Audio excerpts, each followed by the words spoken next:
Bonjour mon petit chou-fleur, Amber here, and today is December, I said January, December 26th. We are in like the last week of 2018, so that being said, I wanted to come to you and share my reading recap. This year, my channel has basically turned into a solely booktube channel. I'm not complaining.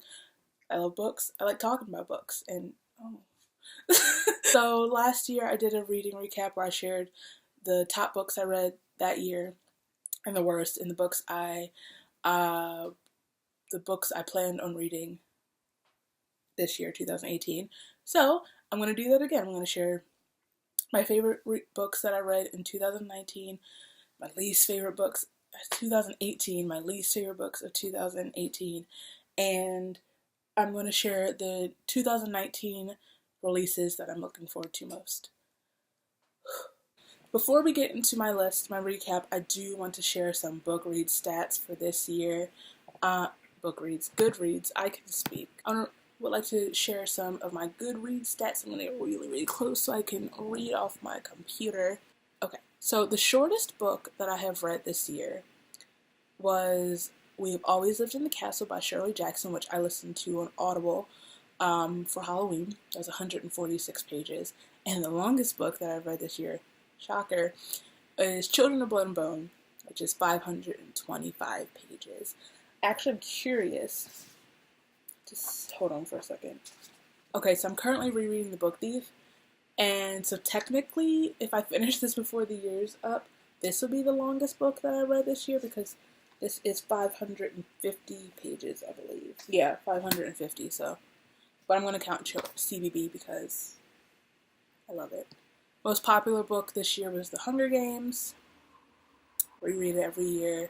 The least popular book was The Crying Rocks by Janet Taylor Leisler, which I didn't love, but whatever, that's a conversation for another day. The average rating for 2018 was 4 stars, 4 out of 5 stars. Which means I was reading pretty good books this year. The highest rated on Goodreads book that I read this year was Becoming by Michelle Obama, which I also listened to on Audible last month. Was it last month or was it the beginning of this month? Thank you, I love my fans. And the first review of this year that I gave was Caraval by Stephanie Garber. I forgot that I read that this year. Oh my god. I read the first 2 books, and the third one's about to come out soon. Alright, so let's go into everything else. So I'm going to shift a little bit because I'm going to put all the covers here, much easier than physically going to hold up said books. Also, most of the books that I'm going to talk about are put away. I only have like a tiny bookshelf, so most of my books are kept in containers, and I'm not going to go digging through them. Okay, so I'm yelling. These are not in any particular order except for the very first book on the list, and I'll talk about that last. So I'm going to talk about all the other ones, and then I'll talk about my number 1 favorite book of the whole year. So, first book I'm going to talk about was a contender of top book of the year, and that is A Light Too Bright by Samuel Miller. My dude, Sammy 2, wrote a book. It was published in May of this year. And I'm not just saying it because, like, I know Sam and we go way back and we're buds. Shh, back up. But the book was incredible. I'm so proud. I'm not going to talk about what the books are about because we'll be here all day. So I'm going to leave all the links to all the Goodreads links down below so you can read them, figure out what they're about yourself. Briefly though, it's the story of a young guy who his grandfather recently died. He's basically following in his footsteps to piece together his life and also the final days of his life. He's also dealing with his own issues, and it's just a really well-written story. I'm just really proud, and Good on you, Sam. Next is a book by an author that I've loved for a very long time, Turtles All the Way Down by John Green. This one messed me up a lot. It's about a girl's struggle with mental health, and it struck a chord I related to a lot in this book, and there were a lot of tears shed, and just, this is arguably John Green's best book. The next book, I am sweating. The next book on this list was a surprise. I picked it up on a whim at BookCon, actually as I was leaving BookCon, and just caught my interest, and I didn't expect to love it as much as I did, but whoo boy. That is Sweet Black Raves by Christina Perez, which is a retelling of Tristan and Isolde. And this book had me feeling a lot of things. There's a lot of yelling involved. If you watch my reading vlog, there are a lot of tabs in the book where it's just me yelling about it. I am a sucker for a retelling.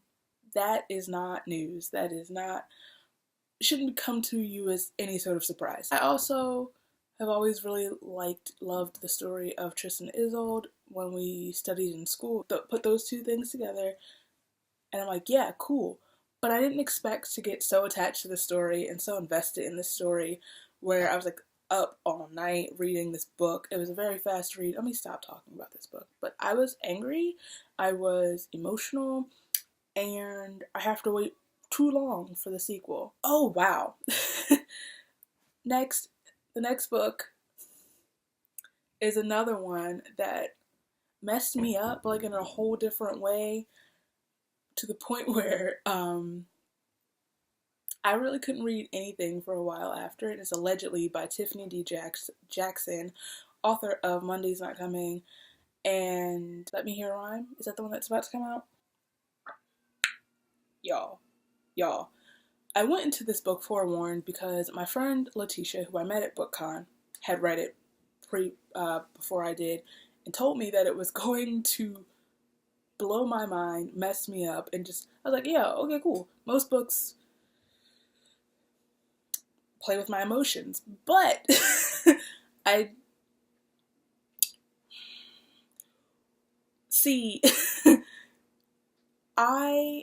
plot twist at the end of the book, I've never felt so betrayed by a book in my life. I've never felt so blindsided in my life. My plan, because I have Monday's Not Coming, was I bought them at the same time. I was going to read Allegedly, read Monday's Not Coming.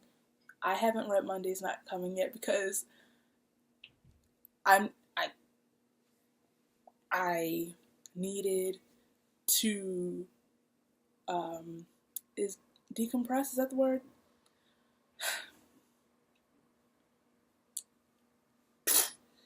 The next book was a very quick read. I read it in less than 2 days, and I cried for about 90% of the book. Dear Martin by Nick Stone. This book was heavy, like very, very, very heavy, but necessary. Still in the vein of like The Hate You Give, that the book's really speaking about the experience of young Black people in America, police brutality, racism. Is a lot, but like, I love it so much. I also really wanted to be best friends with Nick Stone. This book, it's not a book that I would suggest reading in public because I was very angry at like just the people minding their business around me on the train.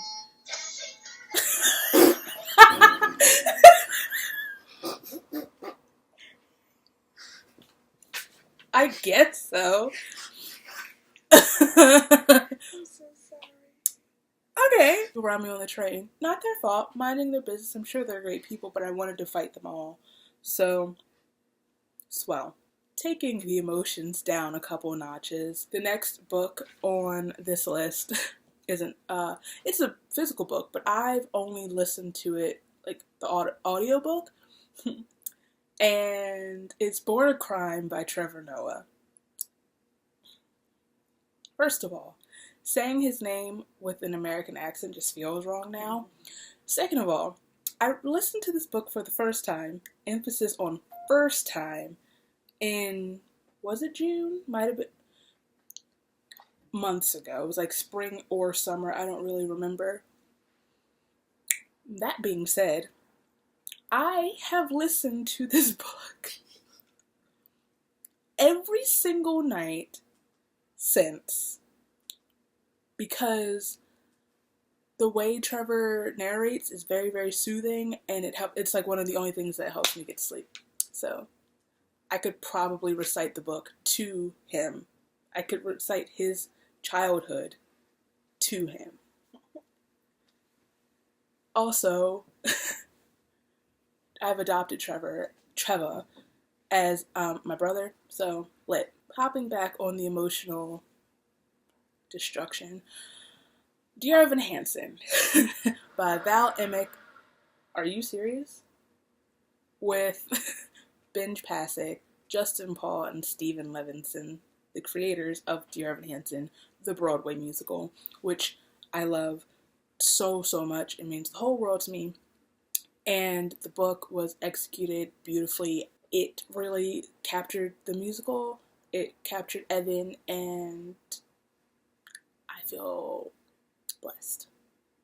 Also, Connor Murphy deserved the whole world, and I can't wait to listen to the audiobook because I need to hear the sweet angel Mike Feist narrate Connor's parts because I love him, and I'm sorry if I scared him that time we were almost in an elevator together.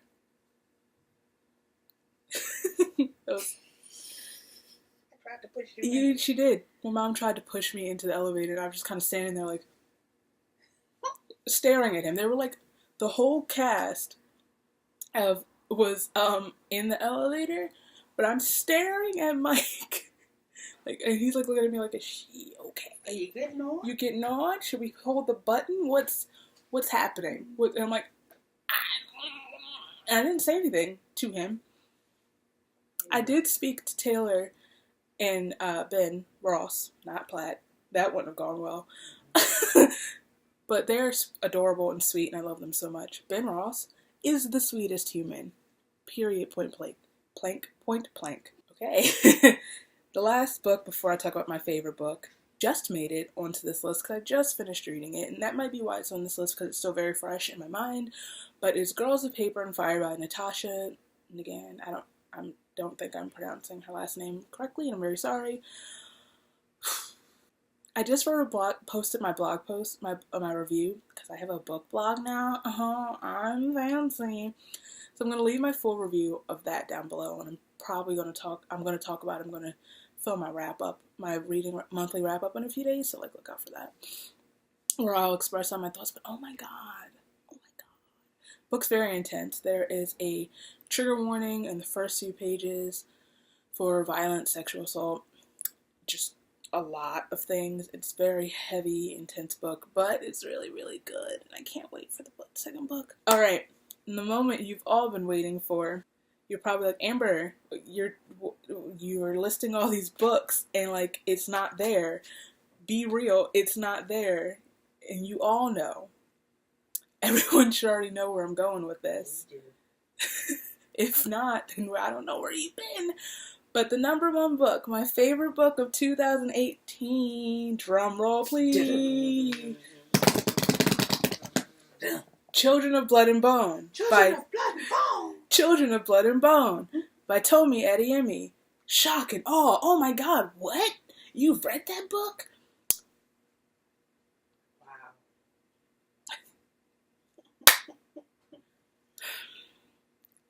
Children of Blood and Bone by Tomi Adeyemi. You know how I feel about this book. When I first heard the premise, I was like, oh, cool, fantasy novel based on West African mythology. Okay, I'm in. I'm so in, actually. Like, alright, Black female author, yes queen, come through. And then I read the book, right? And there were a lot of emotions involved, which there's a vlog. There were a lot of emotions involved. And it's more than just the book, right? It's more than just the plot, what happens. Because, like, Anna and I are going to fight, right? And, like, but we look past that because it's what the book represents, you know? And this is the book, I've said this time and time over and over, that I wish I had when I was growing up. Like, when we were kids, when I was a kid, like everyone around my age, well, most generations after my age too, we had Harry Potter. Like, for that, like, magic, good defeating evil, ooh, wow, cool, we're heroes. And I'm like, I love Harry Potter, don't get me wrong. This book is everything that I wish I had as a child. And, like, I have it now, and then my kids are going to have this book, and just, let me stop. Okay. I mean, I have a Children of Blood and Bone tattoo, so, like, also I love Tommy as a person. She's great. We're besties. Alright, guys.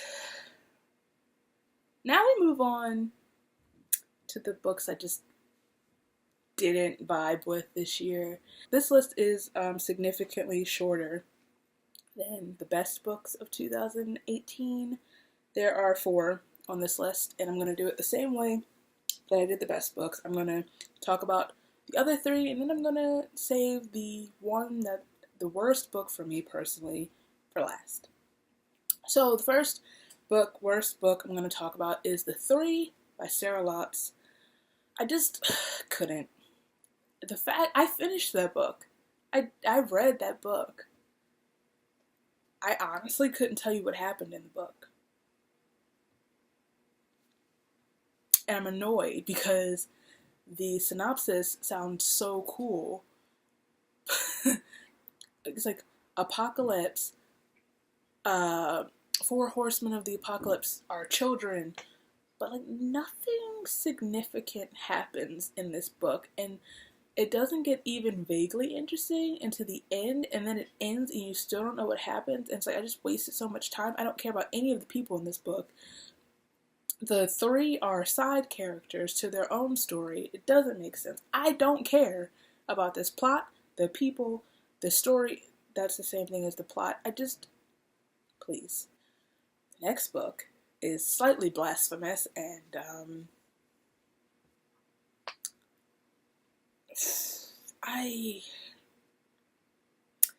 it's Sense and Sensibility by Jane Austen.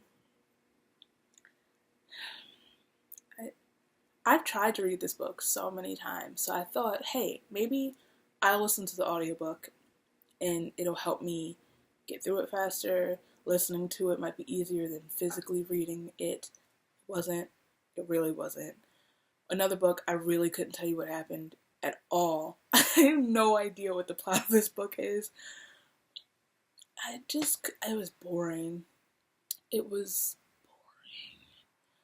boring. And I feel like I can't, like I said, it's blasphemous to say you don't like Jane Austen. I respect Jane Austen. Especially, like, because I'm a writer, and I'm like, but I respect Jane Austen. But as a reader, I can't do it.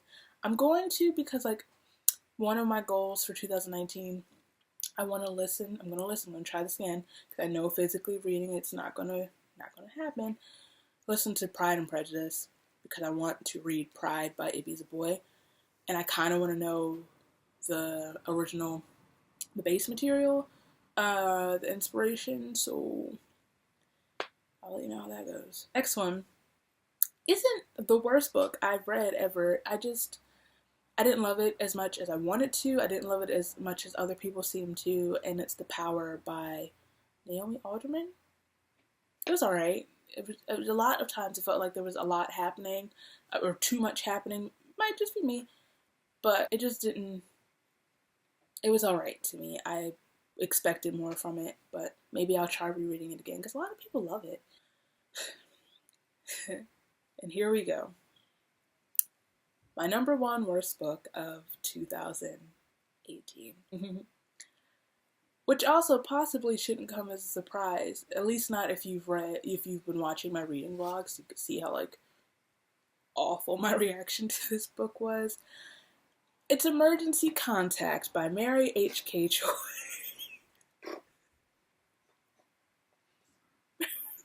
You're not helping. Let me put my notebook down for a second. I wanted to love this book. Possibly solely based on the cover, because the cover's so pretty. I bought the book for the cover. And I'm probably, if I keep the book, it's going to be for the cover, because I have a bookstagram to run.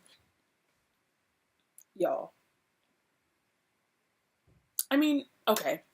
I'll start off by saying, which I said when I read the book, I don't really read contemporary novels like that.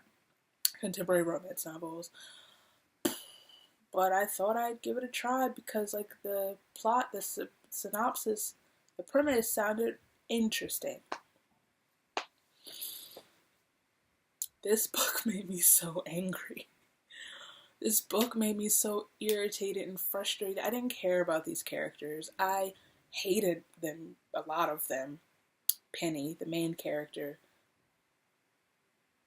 I don't think I've ever...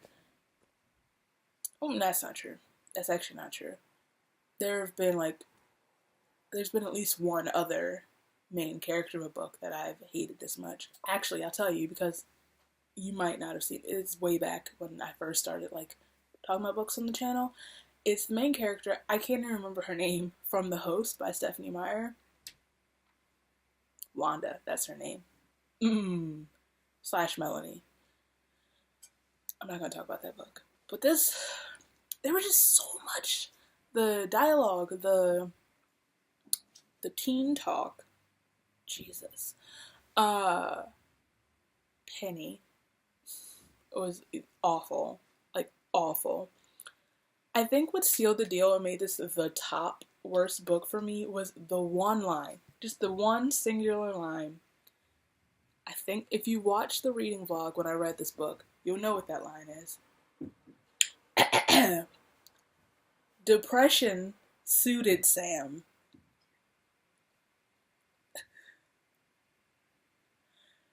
It still makes me mad. I just want to put that out, that line still makes me mad.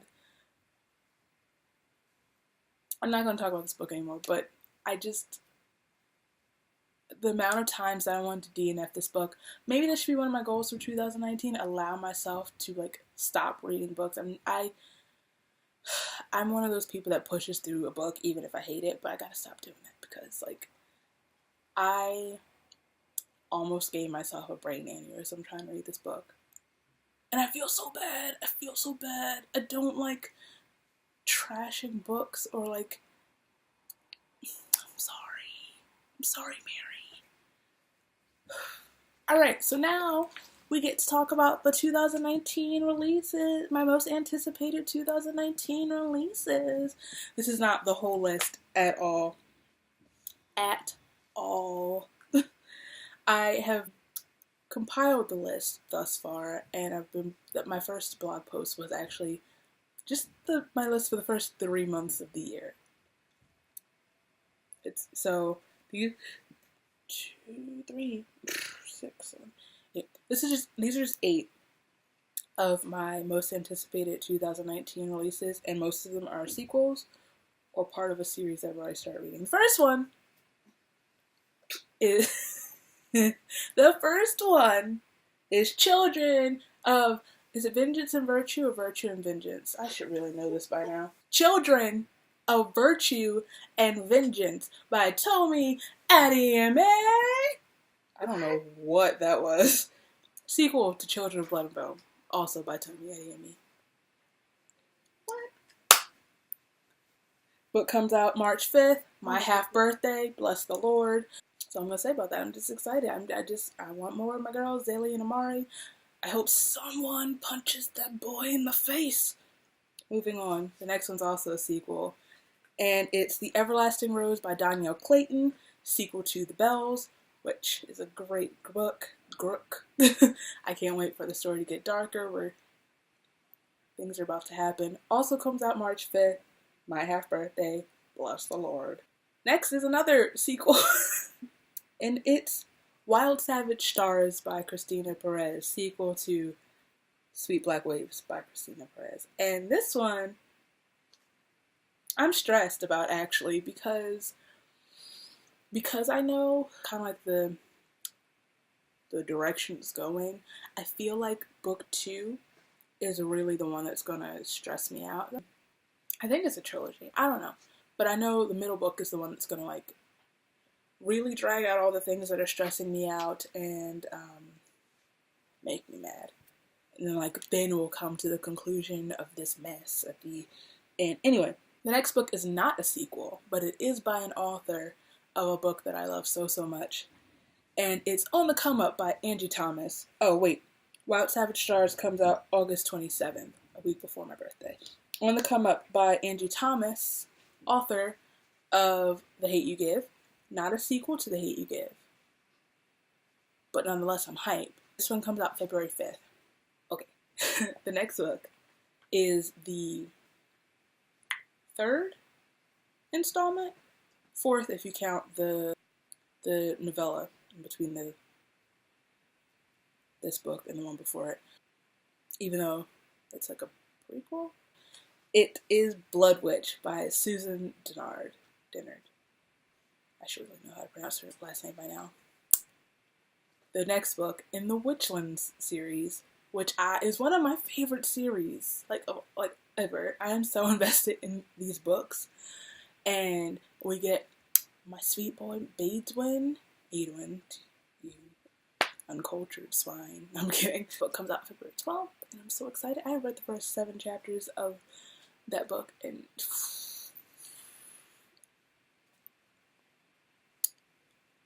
okay, next is another non-sequel. It's a whole new series. The start of a whole new series by one of my favorite authors, and I'm so hyped.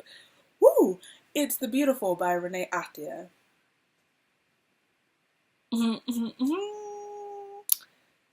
Y'all know, you should know how I feel about The Wrath in the Dawn and The Roseland Dagger. Also, Smoke in the Sun and Flame in the Mist. I said those out of order. But mostly The Wrath in the Dawn and The Roseland Dagger. So, I'm ready I'm ready for Renee to mess me up yet again and give me another man to fall in love with. Although Khaled's still my number one. He's still my number one book husband. I don't care who else tries. He's my number one book husband. Not counting my own books. Maybe even then, I don't know. I love him. I love him that much that I might love him more than the dudes in my books.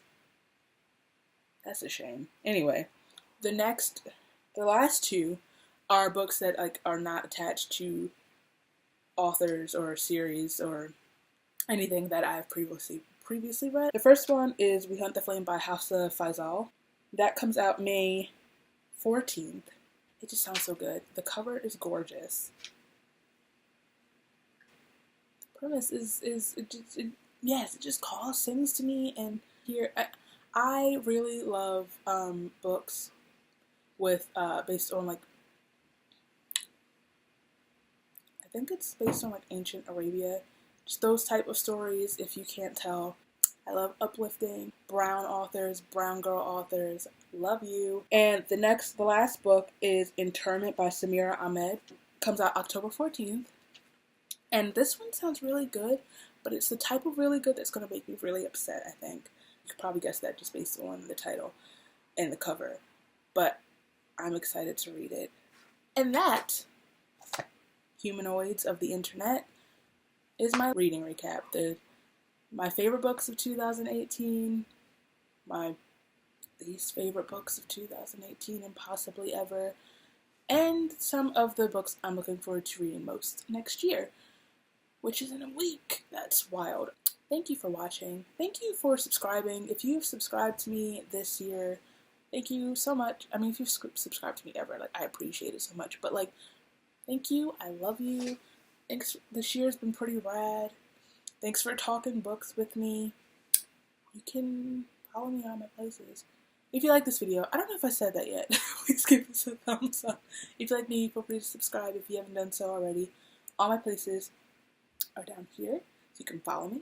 I'll follow you back. We can talk about books, we can talk about music, we can talk about hairstyle. And I'll see you very soon. Bye! Happy Kwanzaa!